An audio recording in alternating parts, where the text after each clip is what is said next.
Bien-aimés frères et sœurs, vous connaîtrez la vérité et la vérité vous affranchira. Ça, c'est pas moi qui le dis, c'est la Bible qui le dit. Mais moi, je vous dis mieux. Vous connaîtrez la vérité historique, notamment celle de vos ancêtres kémites, et vous aurez une vision globale de ce que c'est que la vraie souveraineté politique. J'ajoute, vous reviendrez à la spiritualité africaine ancestrale et vous comprendrez les enjeux de l'indépendance économique. Et pour terminer, vous accepterez votre identité culturelle kémite et vous obtiendrez deux choses. La première, c'est la paix. La seconde, c'est le développement, à une condition. L'unité de toute l'Afrique noire, l'unité de tous les Noirs du monde entier. Otep à tous, bienvenue sur la chaîne des panafricanistes par essence, par conviction et par excellence. Celle des citoyens kémites par nécessité et obligation de combat. Nous sommes une chaîne qui n'est guidée que par nos ancêtres et rien que par les ancêtres qui appartiennent à l'égrégore du monde noir. Par conséquent, nous ne croyons en aucun Dieu venu de l'étranger. Toutefois, cette vidéo n'est aucunement destinée à inciter à la haine ou à la violence. Car nous menons un combat qui est d'abord et avant tout spirituel, intellectuel et démocratique. Ensuite, il est politique, géopolitique et géostratégique. Contre l'impérialisme, le colonialisme, le néocolonialisme et l'endocolonat, qui sont tous qualifiés de crimes contre l'humanité. Nous menons ce combat sur la base du principe fondamental que nous avons hérité de nos ancêtres kémites, qui est celui de la Mahat, c'est-à-dire solidarité, vérité et justice. Vous êtes donc en droit de connaître la vérité et nous avons l'obligation de vous dire la vérité, rien que la vérité, afin que justice soit rendue au continent africain. Et ça, c'est notre modeste contribution dans cette noble lutte en faveur de la souveraineté, la dignité, la solidarité et l'unité africaine. C'est exactement ça que nous appelons le panafricanisme. Bien-aimés frères et sœurs, le président Tshisekedi a accordé une interview sur RFI et France 24, la radio de son frère Emmanuel Macron. Pas le nôtre, hein, le lien que Tshisekedi a avec Emmanuel Macron, ça c'est lui et Macron. Ça ne nous regarde pas, historiquement parlant. Le lien que nous avons avec Macron, c'est le lien de l'esclavage, c'est le lien de la colonisation, c'est le lien du néocolonialisme, c'est le lien de la recolonisation actuelle. Mais en dehors de ça, nous n'avons aucun lien. Mais lui, qui considère Macron comme étant son frère, il a son lien particulier avec lui. Est-ce que c'est dans les loges dans lesquelles ils se retrouvent tous? Ou bien est-ce que je ne me pose pas trop de questions là-dessus? Mais on va revenir un peu sur cette interview. Je préfère vous laisser écouter ce que le président Tshisekedi a dit, et après, nous allons faire un commentaire là-dessus. Ont aussi les mêmes images. N'oubliez pas que la mission de la MONUSCO est encore à l'est du pays, à Goma. Début octobre, des milices patriotiques congolaises, les fameux Wazalendo, soutenus par votre armée, ont reconquis une partie du Massissi, notamment autour de Kichanga. Mais depuis, le M23 a repris le terrain perdu. Il menace à nouveau les localités, les villes de Saké et bien sûr de Goma. C'est donc un échec? Ils ne prendront pas Goma. Retenez-le, ils ne prendront pas Goma. Pourquoi? Mais parce qu'il y aura une réplique de notre part. Ils ne le prendront pas. Mais là, quand même, il y a eu un échec, non? Oui, mais des Wazalendo, c'est normal. Qui sont les Wazalendo? Ce sont des patriotes, des civils au départ. Des gens qui ont décidé de défendre corps et âme les intérêts de leur communauté. Parce qu'en son temps, ils n'avaient pas confiance en l'armée. Ils ne pensaient pas que l'armée était capable de les protéger. Donc ils ont pris leur courage à deux mains et se sont engagés dans ce combat. C'est même héroïque. Là où les FARDC peuvent les soutenir, s'ils sont dans leur giron, l'ordre est donné pour que celles-ci les soutiennent. Mais je ne m'en cache pas, parce que ce n'est pas un crime qu'ils commettent. Ils défendent leur patrie, et avec raison, et courage.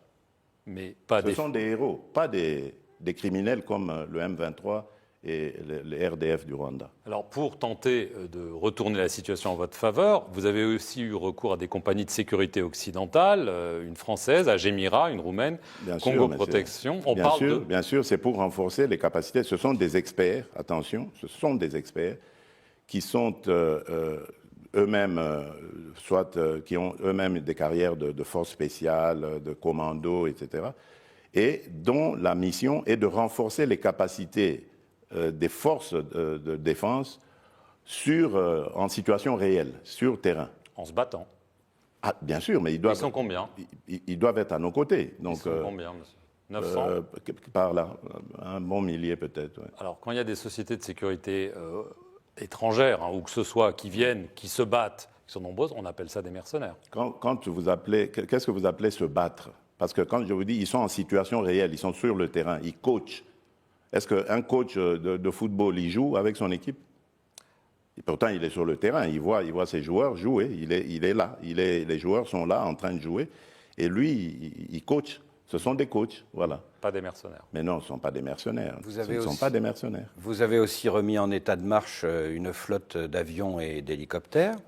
Bien sûr. D'avions de chasse et d'hélicoptères armés, bien sûr. Vous attendez 3 drones chinois. Est-ce que vous comptez sur ces nouveaux moyens, ces renforts vous êtes bien renseigné, vous. Pour peut-être obtenir une victoire de prestige avant le rendez-vous électoral du 20 décembre? D'abord, nous ne les attendons pas. Ils sont déjà là, les drones. Ils sont là depuis quelque temps. Des drones d'attaque, hein? Bien sûr, mais qu'est-ce qu'il y a de mal là? Est-ce que vous comptez sur ces nouveaux moyens pour avoir une victoire militaire de prestige avant le 20 décembre? Je crois que je vous ai dit, non, je ne joue pas avec ça. Moi, je ne fais pas de politique politicienne. Pas du tout. Moi, je défends les intérêts de mon pays et de mon peuple. Et je les défends avant, pendant ou après les élections. Je vous ai dit que pour Rutshuru, pour le Massissi, c'était mort pour les élections en ce moment. Je l'avale avec difficulté, mais je l'avale. Mais cela ne va pas nous pousser à baisser les bras. Donc l'urgence s'impose. Nos populations sont dans des conditions inacceptables, il faut les ramener chez elles. Et donc, même pendant le processus électoral, les efforts pour les ramener vont continuer. Donc vous voyez que ce n'est pas lié du tout à un résultat quelconque qu'il faudrait avoir avant le 20 décembre. Monsieur le Président, merci de nous avoir reçus à Kinshasa. Et merci à vous de nous suivre sur nos 2 chaînes, France 24 et Radio France Internationale.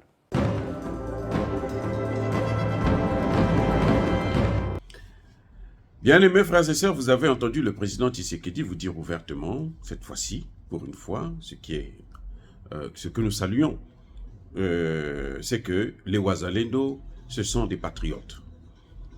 Le mot Wazalendo veut dire, le président n'est pas rentré dans les détails pour bien expliquer, le mot Wazalendo, c'est un mot Swahili, qui veut dire patriote, nationaliste. Donc les Wazalendo, en fait, ce sont les patriotes, les nationalistes. Maintenant, quel est le sens de leur combat?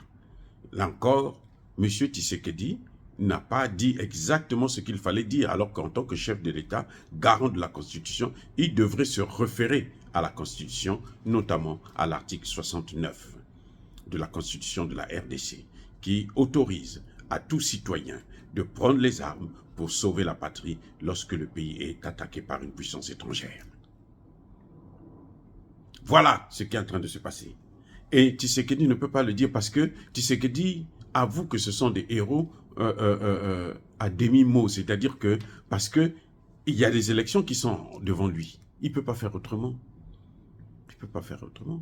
Vous savez qu'au début de ces affrontements, les Wazalendo avaient été abandonnés par l'armée congolaise, à la demande donc du haut sommet, c'est-à-dire du président lui-même qui est le chef des armées. Maintenant, il dit qu'il a donné l'ordre, là où ils sont, il faut les soutenir. Je pense qu'il devrait plutôt chercher maintenant à recruter ces gens-là dans l'armée carrément. Leur donner maintenant un salaire normal pour qu'ils puissent être plus motivés. Voilà ce qui devrait se faire en fait. Il n'a pas besoin d'attendre que ces hommes... Non, ils sont là, ils sont déjà sur le terrain, ils mènent le combat.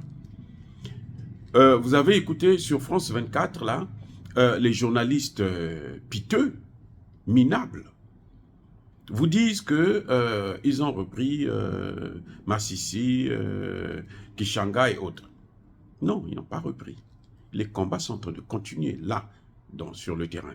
Parce que quand les Wazalendo avaient repris cette zone-là, eh bien, ils avaient demandé à l'armée de venir occuper les zones, comme ça, eux, ils vont continuer à poursuivre les soldats de l'armée rwandaise qui sont sous la coquille de M23. L'armée de Tshisekedi a refusé. Au contraire, ce que l'armée a fait, l'armée les a trahis et on en a tué beaucoup.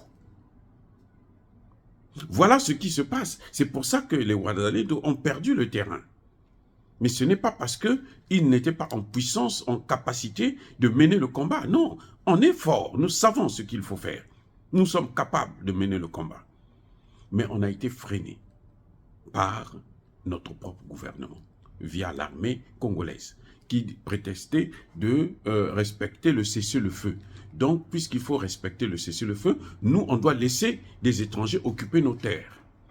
Voilà ce qui se passe exactement sur le terrain.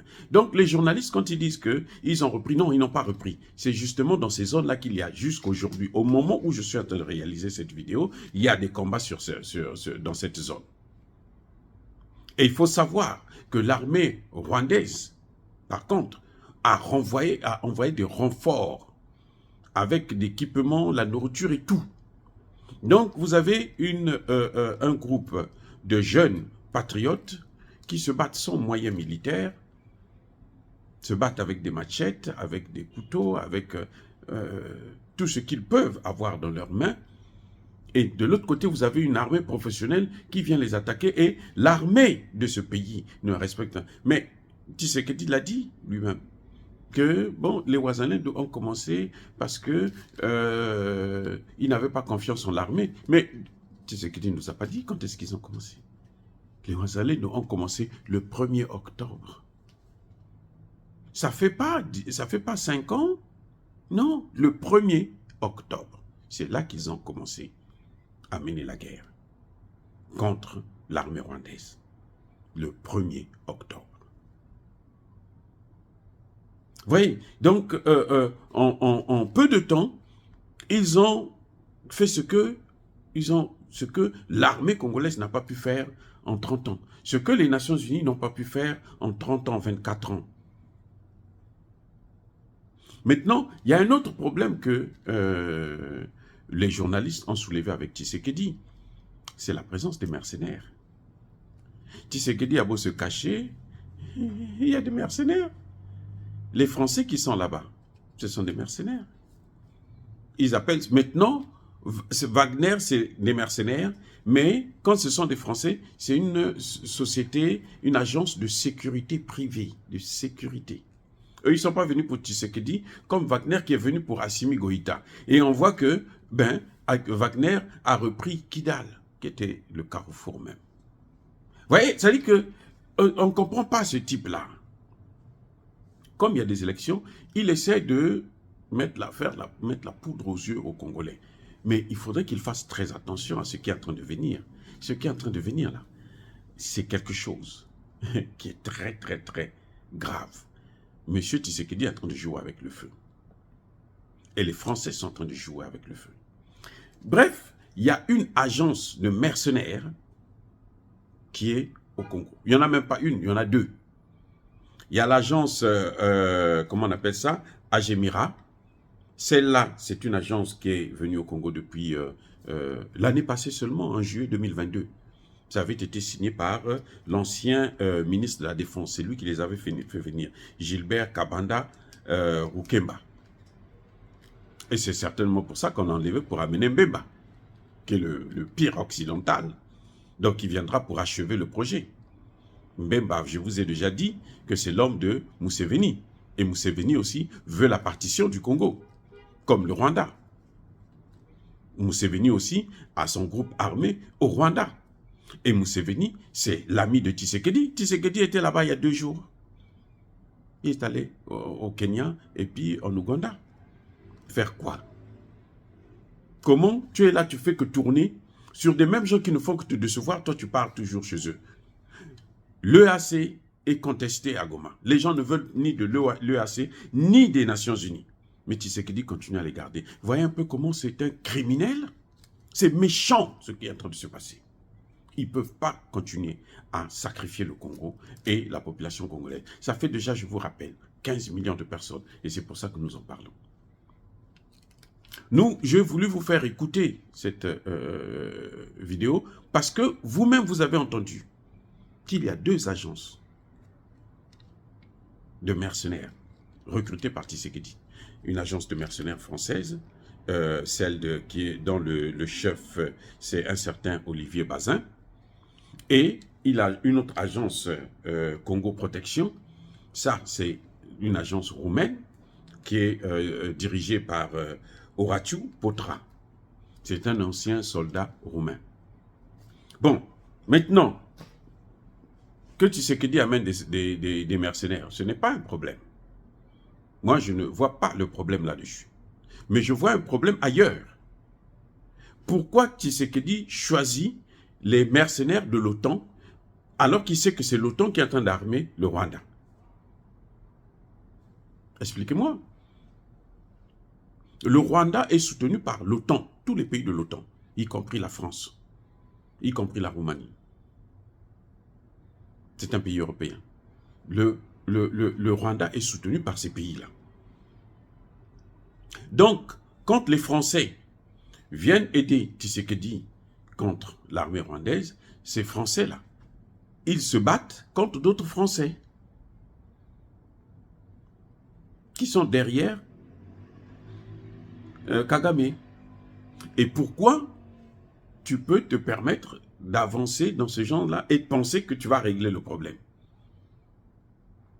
Donc, ça veut dire quoi? Ça veut dire que Tshisekedi n'a pas la volonté de régler le problème congolais. Regardez vous-même comment ça se passe. Apprendre une agence de mercenaires, ça, c'est pas un problème. Moi, je ne condamne pas ça. Mais pourquoi prendre une même agence? Pourquoi jouer sur le même registre que Kagame? C'est parce qu'il ne veut pas régler le problème. Parce que le problème doit être réglé au sein de l'OTAN. C'est l'OTAN qui a dit. Vous avez vu comment Tshisekedi a boudé le sommet Russie-Afrique? Il a tout fait pour éviter d'aller en Russie. Pour s'asseoir avec Poutine et puis voir avec lui. Parce qu'aujourd'hui, ce que nous demandons en Afrique, c'est le changement de partenaire. 60 ans, ça suffit. Ça suffit pour les Occidentaux. Ils ont eu assez de temps pour nous permettre d'avoir des armées, nous permettre d'avoir la paix, nous permettre d'avoir la démocratie. Et on n'a rien eu, même pas la démocratie. Parce que Tshisekedi n'a pas été élu, c'est Martin Fayulu qui avait été élu. Et Tshisekedi est venu prendre le pouvoir par la force. Donc, bien aimés frères et sœurs, Tshisekedi n'est pas la solution, il est le problème. Son seul avantage, c'est que du côté de l'opposition, comme je vous l'ai dit déjà dans une de mes vidéos, vous allez peut-être suivre ça, l'opposition elle-même, c'est une opposition qui est alors super occidentalisée. Surtout Katumbi, Dr Mukwege, mais ça c'est des paillassons de l'Occident, des paillassons. On ne peut rien obtenir, y compris Martin Fayulu. L'avantage de Martin Fayulu, c'est que celui qui avait gagné les dernières élections. Et Tshisekedi avait triché. Voilà, bien aimés frères et sœurs. Donc, Tshisekedi continue à nous mettre la poudre aux yeux. Il a pris des mercenaires, oui. Il achète des avions. Combien d'avions? Combien de drones? Il a acheté 3 drones en Russie, et plutôt en Chine.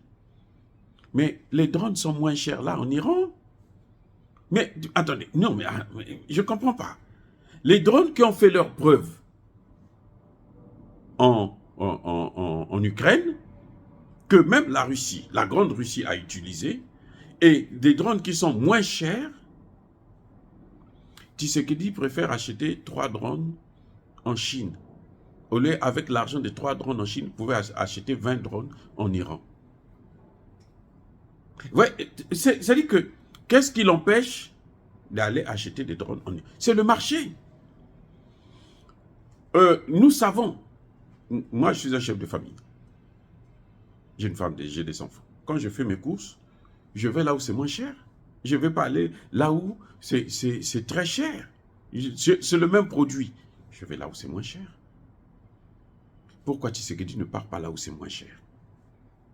Même en ce qui concerne l'armement, là. Pourquoi Tshisekedi ne part pas en Russie? C'est ça mon vrai problème. Tshisekedi préfère envoyer toute une forte délégation, un vice-premier ministre, et accompagné d'une forte délégation en Arabie Saoudite. Parce que l'Arabie Saoudite leur a donné 600 000, 1 million de dollars. Vous croyez que le Congo ne peut pas avoir 600 millions de dollars? Le Congo vit de 600 millions de dollars.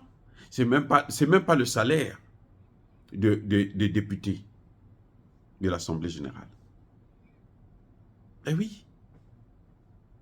Donc, vous voyez, nous avons là affaire à des gens, un homme qui est malhonnête. Et nous avons, ceux qui sont venus l'interviewer, ils sont encore plus malhonnêtes que lui. Hein, parce que eux, ce sont les premiers qui ont crié Wagner, Wagner. Le monsieur a même défini ce que c'est qu'un mercenaire. En fait, mercenaire, ce que lui n'a pas bien dit, c'est un soldat étranger qui vient pour vous aider dans votre guerre. Ça, c'est le mercenaire. Quand il ne vient pas dans le cadre de l'État. À partir du moment où c'est privé, c'est le mercenariat. Donc ces gens, ce sont des mercenaires. Mais si tu veux prendre des mercenaires, va recruter des vrais mercenaires qui vont venir faire le travail, qui ont déjà fait leurs preuves. Pourquoi tu vas aller prendre les mêmes Français qui sont en train de nous... Si Emmanuel Macron, c'est le frère de Tshisekedi, nous on s'en fiche de ça. Emmanuel Macron n'est pas notre frère. On n'a aucun lien avec Emmanuel Macron. Donc, ils ne peuvent pas régler nos problèmes sur la base de ces liens bizarroïdes avec Emmanuel Macron. Non. Nous, on ne fait pas ça. S'il veut donner, renvoyer l'ascenseur parce que c'est Emmanuel Macron qui l'a mis là sur la base du compromis à l'africaine, bon, ça peut se comprendre, mais ça ne nous regarde pas. Les accords qu'il a eus avec Emmanuel Macron, ce n'est pas notre problème. Et puis ces journalistes-là, ils le savent maintenant. Ils devraient demander des excuses au Mali. Ils ont dit qu'ils ont critiqué le Mali, le Centrafrique, à cause des mercenaires de Wagner. Mais là, il y a des mercenaires. Pourquoi Emmanuel Macron n'en parle pas? Pourquoi il se tait? Pourquoi il ferme sa gueule? Il n'a qu'à venir expliquer maintenant que prendre ces mercenaires-là, les ramener en France. Eux, qu'est-ce qu'ils font? Ce n'est pas les matières premières. Eux, c'est la spécialité des Français. Tous les Français qui viennent, même ceux qui travaillent pour les ONG, ils viennent pour piller les ressources, nos ressources. Voilà ce qui se passe exactement. C'est à M. Tshisekedi de comprendre. Dire cela, c'est inciter à la haine ou à la violence. Non. Il y a ma colère, il y a ma laine. Encore une fois de plus, bien aimés frères et sœurs, je persiste et je signe. Soyez bénis, abondamment bénis par le Dieu des Kémites et par nos ancêtres angélicés. Mais que tous ceux qui persécutent le continent africain le pillent et le déstabilisent, qu'ils soient noirs, blancs, chinois, arabes, indiens ou qui qu'ils soient punis, maudits, foudroyés, neutralisés, écrasés, effacés par ce Dieu des Kémites et par nos ancêtres angélicés. Vive l'Afrique éternelle. J'ai dit et j'assume.